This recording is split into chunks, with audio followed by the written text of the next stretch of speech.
He's back and he's just getting started. Donald Trump today delivered the longest speech before a joint session of the U.S. Congress to cheers, standing ovations and jeers. The two-term president promising more of the same policies that have upended alliances and global trade as he pledged to get on with America's golden age.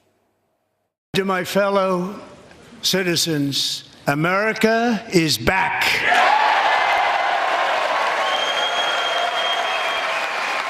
A swift and unrelenting renewal of the unstoppable American dream. For Donald Trump, bigger and better is what it would take. Our country is on the verge of a comeback, the likes of which the world has never witnessed and perhaps will never witness again.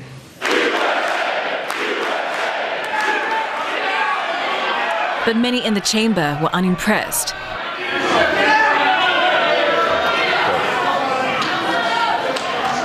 So Democrats sitting before me, for just this one night, why not join us in celebrating so many incredible wins for America? For the good of our nation, let's work together and let's truly make America great again. And for Mr. Trump, one thing that makes America great are tariffs, the most recent of which has already triggered a trade war with China, Canada, and Mexico. And from April, he says it's time to expand that list.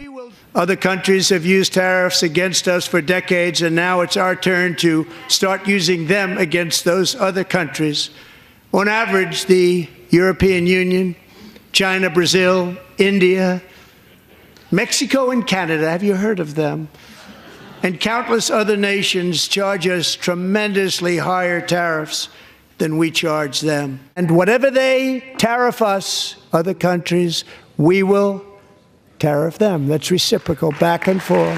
Whatever they tax us, we will tax them. The U.S. has lower average tariff rates than most countries globally, but its rates are similar to those of other wealthy nations. But it's not all about retaliatory tariffs. Mr. Trump announcing a new project involving Asian partners in an Alaskan gas pipeline. Japan, South Korea, and other nations want to be our partner with investments of trillions of dollars each. There's never been anything like that one. It will be truly spectacular. It's also. But tariffs are never far from the White House agenda. Trump offering a way out of the bruising levies to companies willing to build in America, citing Taiwan Semiconductor or TSMC after it announced plans to invest $100 billion more in the U.S. They didn't want to pay the tariffs, so they came and they're building, and many other companies are coming. We don't have to give them money. We just want to protect our businesses and our people. The speech delivered just days after the public spat with Ukrainian President Volodymyr Zelensky at the Oval Office, but the U.S. leader hinted that negotiations may be back on. I received an important letter from President Zelensky of Ukraine. My team and I stand ready to work under President Trump's strong leadership to get a peace that lasts. Simultaneously, we've had serious discussions with Russia and have received strong signals that they are ready for peace. The Trump rundown of his claimed successors replete with mention of the man Democrats have dubbed the shadow president. Thank you, Elon. He's working very hard. He didn't need this. He didn't need this. Thank you very much. We appreciate it. Everybody here, even this side, appreciates it, I believe. They just don't want to admit that. Most Democrats in the chamber sitting silently, but their placards a clear sign of protest. 43 days in, Donald Trump's second term is promising to be as divisive as his first, even while the president proclaims America's golden age has begun. Thank you, God bless you, and God bless America. All right, let's get more on Mr. Trump's speech. Kate Fisher joins us live from Washington, D.C. Kate, the optics are clear. They're very divided chambers. What else happened that morning?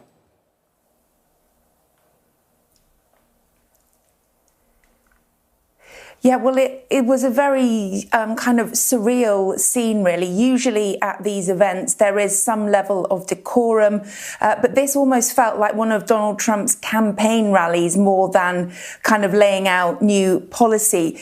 And it didn't take long for the Democrats to start to kind of respond to what he was saying. Al Green, a congressman from Texas, actually got out of his seat and started to heckle the president early on, pointing his walking cane at him and saying he didn't have a mandate. He refused to sit down and then was taken out of the chamber. He said he was trying to explain to the president that he didn't have a mandate to end Medicaid. But from then on, there were more Democrats showing their upset with things, holding up placards saying things like false and Musk steals. Many of them wore pink in a way to show solidarity against Donald Trump. And then we had the Democratic official response after the end of that very long speech from President Trump. That was Alyssa Slotkin, a Democratic senator from Michigan. She won her seat in a state that actually voted for Donald Trump as president. That's pretty unusual in the last election. And her message was really about trying to say that Donald Trump was not bringing prices down. He was not doing what he had promised. Consumer prices are still going up. It was really economically heavy, trying to say to the US public, the US voters, that what he promised wasn't happening and that they needed to look elsewhere. But I think overall, there wasn't really a clear, singular message from the Democrats in response.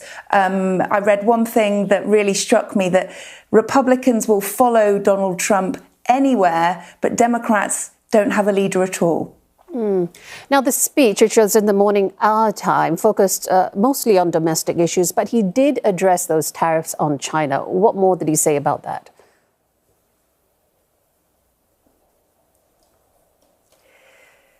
Yeah, this was interesting because it was probably the only part of the speech where he sort of acknowledged that perhaps his policies wouldn't bring complete happiness and joy to the whole country. He did acknowledge that the tariffs that he was continuing to impose, despite the fact that markets tumbled and there have been almost every economist in the country saying that they will not be good for the US consumer and the US economy. He continued to press that they would go forward. April the 2nd, those reciprocal tariffs on any country that tariffs the US will do exactly the same in response. But he did acknowledge that there would be a little disturbance for the American public. He didn't go as far as saying that prices will go up, which is what most economists say will happen. But he did acknowledge there would be a disturbance, which was the only time in the speech that he acknowledged that everything that he was doing wasn't perfect. It was also the only time in the speech that you saw some of his members of the Republican Party not stand up and give him an applause and a standing ovation, which they generally did throughout the whole speech, because it is one of the few parts of his agenda where there is some pushback within his party. But nonetheless, despite the economic warnings, the markets plunging, and even his Commerce Secretary, Howard Lutnick, yesterday saying that maybe there would be a new deal with Mexico and Canada over tariffs after those stocks tumbled. Well, Donald Trump didn't allude to that at all in that speech. He continued to say tariffs would be happening and happening quickly. All right, many thanks for that. Kate Fisher reporting live to us from Washington, D.C.